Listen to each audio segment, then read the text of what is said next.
बिस्मिल्लाहिर्रहमानिर्रहीम। Zafar Iqbal Urdu academy topic number 10 के साथ हाज़िर हूँ। आज हम फ़राक गोरखपुरी और मजनू गोरखपुरी की शख्सियत, किताबें और सवाने हयात के बारे में पढ़ेंगे। इनमें से मजनू गोरखपुरी जो हैं उनका तल्लक पाकिस्तान से है, जबकि फ़राक गोरखपुरी का तल्लक भारत से है। तो आइए इनकी शख्सियत के अहम खदोखाल को देखते हैं।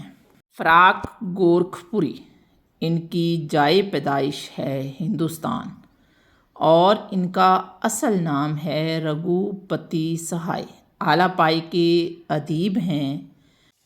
फ़राक गोरखपुरी ऑल इंडिया रेडियो के जो हैं प्रोड्यूसर भी रहे हैं। इसके अलावा इन्होंने रविंद्रनाथ टैगोर की 101 नज़मों का उर्दू तर्जमा भी किया।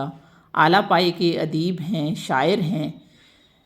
नज़में, ग़ज़लें, रुबाइयात, कितात, हर सिनफ़े शायरी में इन्होंने तबे आज़माई की है और काफ़ी नाम पाया है। इसके अलावा सियासी सरगर्मियों में भी हिस्सा लेते रहे।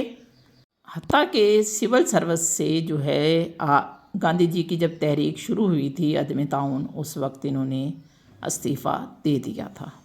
हमारी आज की शख्सियत है मजनू गोरखपुरी। इनका असल नाम अहमद सदीक है। वाज़ेह रहे कि फ़राक गोरखपुरी का असल नाम रघुपति सहाय है।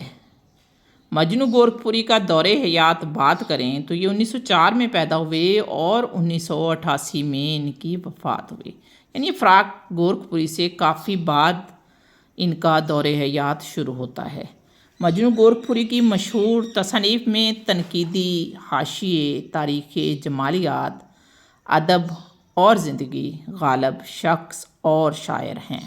इन्हें मुहक्क़क़, अफ़साना निगार, नक़ाद और मुतरजम की हैसियत से जाना जाता है।